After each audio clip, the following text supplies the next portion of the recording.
Hey guys, Sean Bougie here, surplusfundsriches.net. This is episode 2 of 6 episodes on how to make the highest profit flipping property in 2022. Real quick recap, and guys, there will be a link to episode 1. This is episode 2.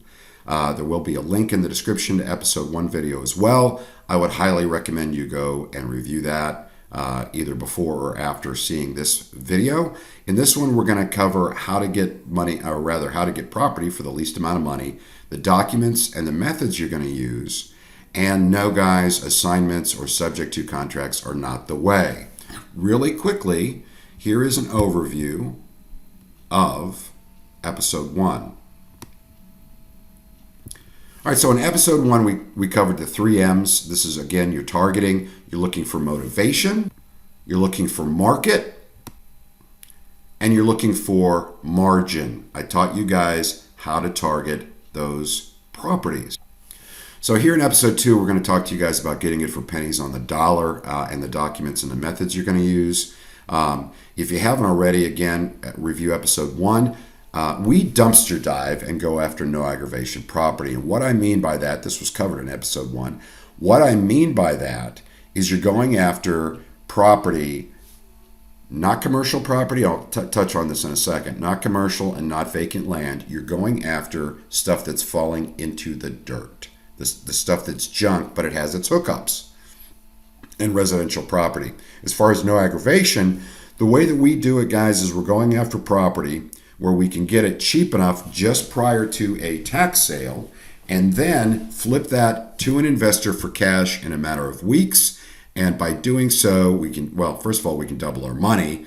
But secondly, we eliminate the aggravation portion. We leave enough meat on the bone where the investor can still buy it from us. We double our money, and they have enough equity built into that house where they can fix it up and still make the profit they want to make.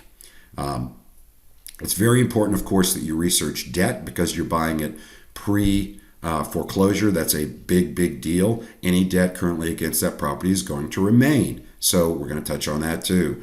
The documents used, again, we do not use assignable contracts or subject to contracts. That's not the way. That's 1980s Carlton Sheet stuff, and it's not going to work for you. If you've done that, go to surplusfundsriches.net and get our national deed flip where we actually partner in buying the property with you.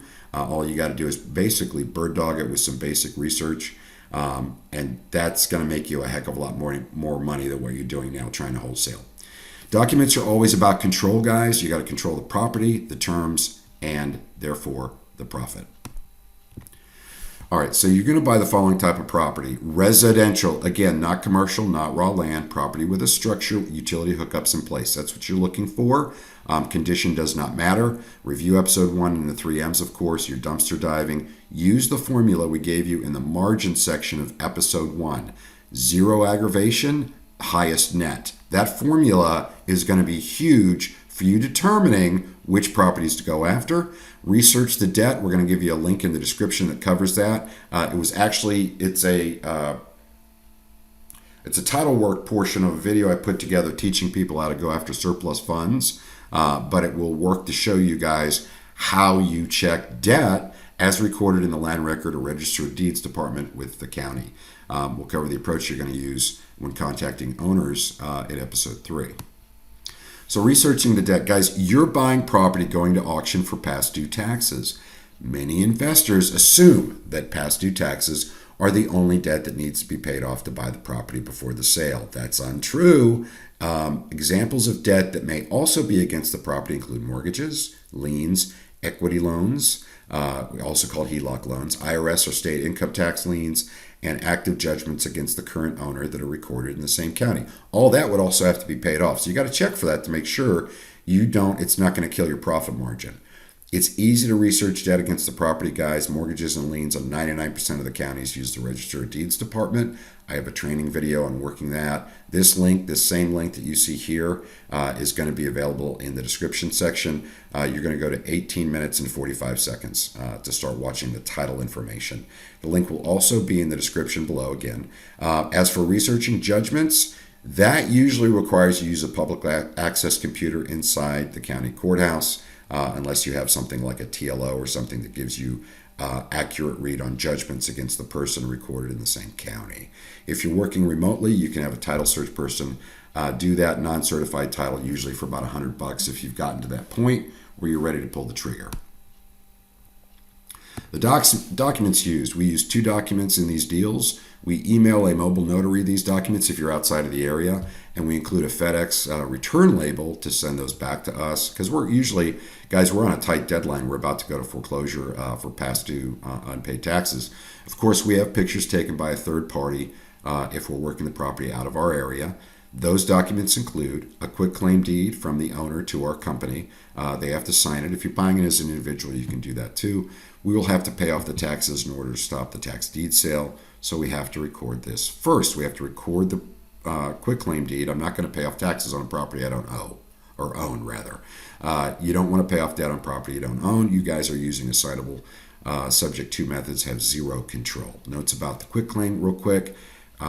County resources and requirements are available online, usually at the Register of Deeds Department. They'll tell you how to make a quitclaim deed. They'll tell you what you need to pay. They'll tell you how to record it. Some states require witnesses, some do not. All that will be online, not hard to access that. You also need a contract specifying closing date, buyer and seller, you're obviously the buyer, address and or if you don't have an address associated with the property, a parcel ID number of the property. Usually you're going to have an address, however, because you have utilities hooked up on the property or have been hooked up in the past. Use the tax assessor office, guys, to get the parcel ID number if you need that. I like including the parcel ID number. I think it's a way to make sure that everybody understands which property you're talking about, and that never changes. We buy the property so cheap we don't need funding from others. We also offer a program where we'll partner with you. We talked about that. It's called our National Deed Flip. It's available on our site, surplusfundsriches.net. This has been really quick. We're going to go a lot more in depth, guys. And again, you definitely want to check out that link in the description showing you how to do title work. If you don't do title work on property, you're an idiot. No other way for me to put it. Now, on episode 3, we're going to cover also how to approach these owners, guys, and how you need to position your offer to get a yes. Hope this has helped. Please comment below, subscribe to the channel, and we'll keep this coming. It'll be a total of 6. I'm doing this in bite-sized chunks so you guys don't lose interest and bail on us after, an hour.